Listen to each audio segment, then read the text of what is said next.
अतिशय दैवी काहीतरी मी पाहिलं. एकतर 7 वर्षाची असल्यापासून भरतनाट्यम शिकले. त्याच्यामुळे प्रत्येक लाईन्स इथं भिडत होत्या.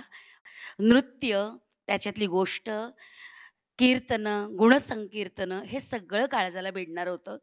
आणि आज रामनवमीनिमित्त हा रामजप मी ऐकला, मी पाहिला.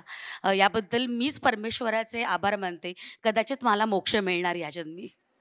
शूर्पणखेपासून रावणापर्यंत हनुमान करताना, परफॉर्म करताना प्रत्येक भावमुद्रा त्या कलाकाराच्या त्या भूमिकेला न्याय देणाऱ्या होत्या. आणि मला अनेक दिवस हा परफॉर्मन्स लक्षात राहील. असे सोहळे, असे कार्यक्रम होत राहोत आणि ही अशी गर्दी या कार्यक्रमाला लाभली आहे. कोविडच्या काळात नाटकांना गर्दी होत नाही, तिथे नृत्य नाटिकेला ही एवढी गर्दी झाली.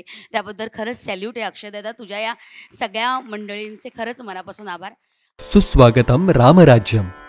शुक्रवार 14 जून 2024 सायंकाळी 7 वाजता स्वातंत्र्यवीर विनायक दामोदर सावरकर नाट्यगृह, दादर पश्चिम.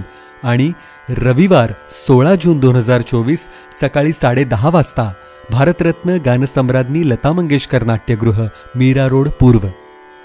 तिकीट विक्री तिकिटालय ॲपवर सुरू आहे. रामकथेतील नवरसांची अनुभूती घेण्यासाठी अवश्य या. विटमिन आर्ट कला संस्था दहिसर मुंबईतर्फे आपणा सर्वांना प्रेमपूर्वक निमंत्रण. श्रीराम.